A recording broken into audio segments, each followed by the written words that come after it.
Mpendwa, Bwana Yesu asifiwe. Ni asubuhi njema ambayo Mungu ametupea tena kukutana katika tovuti hii ambayo tunataka kutuelezea habari kidogo ya maisha ndani ya Yesu Kristo na maisha yetu ya kawaida. Leo ninaleta shauri kwa vijana. Sisi tukiwa vijana tunatakiwa tujue mambo fulani ambayo yatatusaidia katika maisha yetu. Kumbuka wakati uliopita tulikuwa tukiongelea habari ya maamuzi, na tulitoka katika kitabu cha Ayubu 22:28 tukaongelea habari ya maamuzi. Wacha nisome hapo kidogo, kisha tutaomba Mungu ili tuingilie somo letu la leo. Biblia inasema, nawe utakusudia neno, nalo litathibitika kwako, na mwanga utaziangazia njia zako. Nisema kwamba una maamuzi. Kwa hiyo maamuzi yako ndiyo Mungu analeta mwanga katika hizo njia zako. Sasa maamuzi yako yanaweza kuwa mema au yanaweza kuwa mabaya. Yote ni maamuzi, na mwishowe kuna jambo ambalo litatokea. Lile unaloliamua litatimia, liwe chema au liwe baya. Kwa siku ya leo ninataka tukiongelea habari ya maamuzi. Kwa kile ambacho umeamua, nataka tuongelee mambo ambayo yanaweza kusababisha uharibu hatima yako wewe kama kijana. Tuombe Mungu. Mungu wetu, muda huu ninataka kuongea na vijana wenzangu kuhusu maneno yako. Nahitaji unitumie, utusaidie kufika mahali ambapo tutaelewa neno lako na kulifanyia kazi. Katika jina la Yesu Kristo tuomba na kushukuru.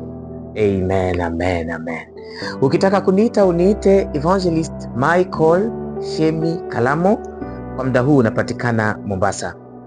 Nataka nikuongeleshe kidogo habari ya mambo 12 ambayo yanaweza yakaharibu hatima yako wewe kama vijana, wewe kama kijana, au wewe ambaye umekuwa mtu mzima lakini bado uko kijana. Bwana Yesu asifiwe sana. Lakini katika video hii ninataka nikuongeleshe tu mambo 5. Tutakuwa na next video ambayo itatuambia mambo mengine 7. Tutaangalia vile ukubwa wa maneno utakavyokuwa. Na hasa na hili jambo la kwanza ambalo tunalipata katika kitabu cha Methali 6:9. Na jambo la kwanza hili linasema kwamba ukitaka hatima ya maisha yako yaharibike, amka nyuma kila siku. Ukiwa kijana uwe unaamka nyuma kila siku, unataka maisha yako yaharibike. Angalia vile Methali 6:9 inasema kwamba mvivu utalala hata lini? Mpaka wakati gani utakuwa kwenye usingizi? Utaondoka hapo mpaka siku gani? Vijana wengi tunapenda usingizi sana. Tunapolala, tunalala nyuma, na baada ya kulala very late, tunabaki kwa vitanda. Wengine wanasahau hata kwenda shule. Wengine walikuwa na kazi hata wanasahau kwenda kazi, sababu tu ya kupenda usingizi. Sasa unapospendi time yako yote hapo kwenye usingizi, unaspendi pia hatima ya maisha yako. Kumbe mpendo, ukitaka kuharibu maisha yako, penda usingizi, anza kuamka kila siku nyuma, na utaona vile maisha yako yataharibika. Ushauri wangu ni kwamba ujipangie masaa ya kuamka mapema, ukijua nikiamka nitafanya jambo gani, na Mungu atakusaidia. Utalala mpaka siku gani? Utalala mpaka saa gani? Amka ufanye kazi, sababu hatima ya maisha yako inabebana na vile unavyofikiri na vile unavyofanya kazi. Jambo la pili, ukitaka hatima ya maisha yako iharibike, tumia muda wako mwingi kwenye mitandao ya kijamii. Tumia muda wako mwingi kabisa kwenye mitandao ya kijamii. Siku hizi ni Facebook, WhatsApp, kuna kwa Telegram, YouTube. Tumia muda wako mwingi katika hizo social media, na utajipata kwamba una spend time yako mingi ya kufanya kazi ambayo ungetakiwa ufanye ili ukomboe maisha yako. Ni vizuri unaweza ukatumia mitandao ya kijamii ili kusaidie kwa utafiti fulani, hilo ni jambo nzuri.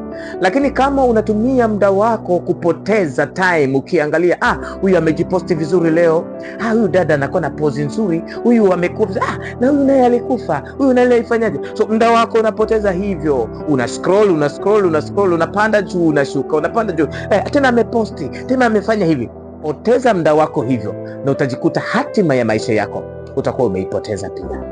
Mungu akusaidie kujua kwamba unapotumia muda wako unatakiwa ujue unautumia vipi na kwa nini unautumia. Dhahidi utumie katika kutekeleza mambo ambayo hatima ya maisha yako yatafanya. Angalia Waefeso 5:15 hadi 16. Biblia inasema hivi: basi angalieni mnavyoenenda, si kama wapumbavu, bali kama wenye hekima, mkiukomboa wakati, sababu zamani hizi ni za uovu. Siku hizi ni za uovu. Komboa wakati. Tena siku hizi maisha yanakuwa magumu sana, unatakiwa ukomboe wakati. Komboa wakati katika kujifunza. Jifunze maneno ya Mungu, jifunze elimu ambazo zitakusaidia kufikia mahali umejipata, umekuwa salama.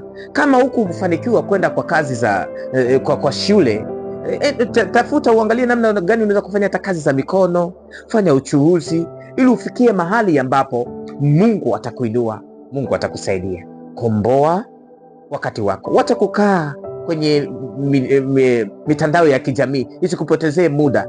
Komboa wakati. Kama uko kwenye shule, jifunze. Komboa wakati kwa kujifunza. Kama uko kwa biashara, komboa wakati kualika wateja.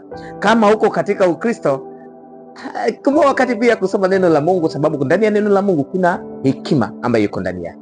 Komboa wakati. Jambo la tatu, ukitaka hatima maisha yako yaharibike, mpendwa, acha kuwa na maono.